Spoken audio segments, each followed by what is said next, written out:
Merry Christmas, everyone! Got my ears on. Can you believe that?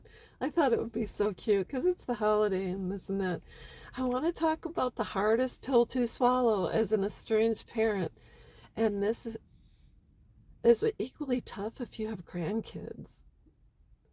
A lot of us who are estranged from our sons and daughters have had challenges within our own marriages, families, etc.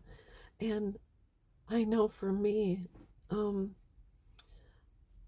I'll just say, I was divorced from my daughter's father many, many years ago. It's many moons ago. And it's just the way it was.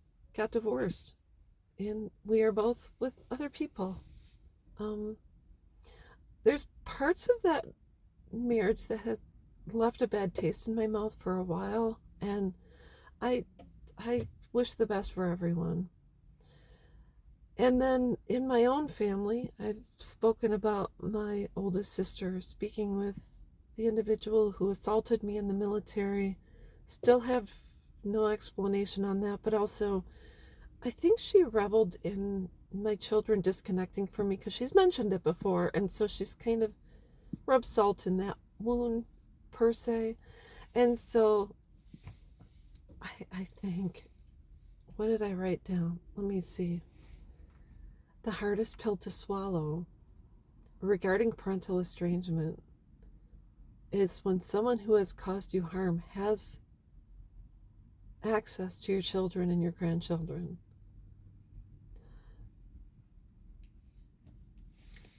I know for a fact, and people used to send me pictures. I don't ask for pictures anymore because I'm not going there. But when my youngest daughter cut ties, she got married.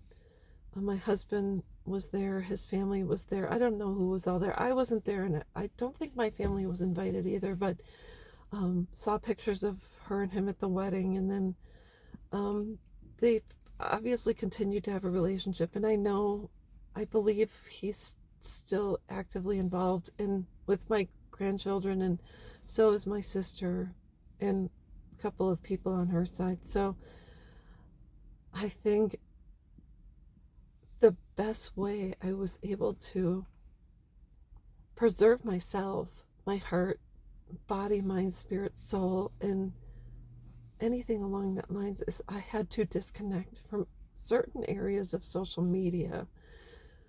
And I know certain people have good intentions when you might hear from a friend that said, "Oh, I ran into your daughter and I saw she's pregnant," or your grandchildren, or saw wedding pictures.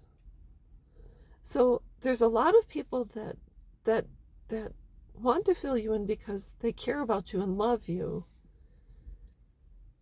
But for me personally, I had to take a step back, stop searching out my kids on Facebook and TikTok and this and that, and I had to do it because I'll tell you, once the thing is once you start to even out and be okay and smile and not be so sad every day, and let's just say you're good, you're at a good place in your life. In the back of your mind, the angel and the devil says, you got to go seek out your kids. You got to see what's going on. You got to look for pictures of your grandkids and find out information. So the devil says, do it. And the angel says, don't. We're trying to protect you.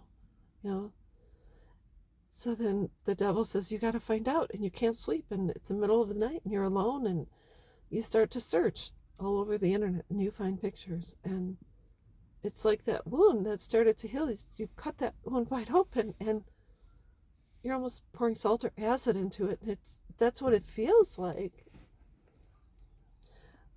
I'm not going to tell you what to do, but when I see people state, well, I looked at my daughter's Facebook page, or I looked at my son's TikTok, I just want to say, please, please don't do it.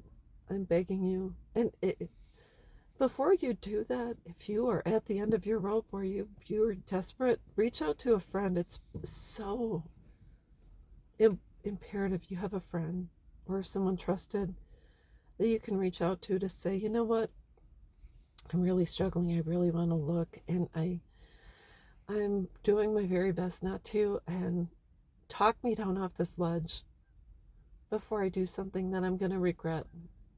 So my belief and thought is that the only time I want pictures from anyone is when they're being willingly sent from the person they belong to. If I don't send pictures of myself to someone, that means it's not meant for them. Everyone has the right to privacy. My daughter has the right to protect her children however she sees fit. And if she doesn't want me to see pictures, then it's not meant to be. So anyways, just be careful. Protect yourself. And don't open yourself up. It's not necessary. If you want to have a very Merry Christmas and Happy Holiday, do things that make you happy and not make you sad. So anyways, that's all there is to it. And I'll be back.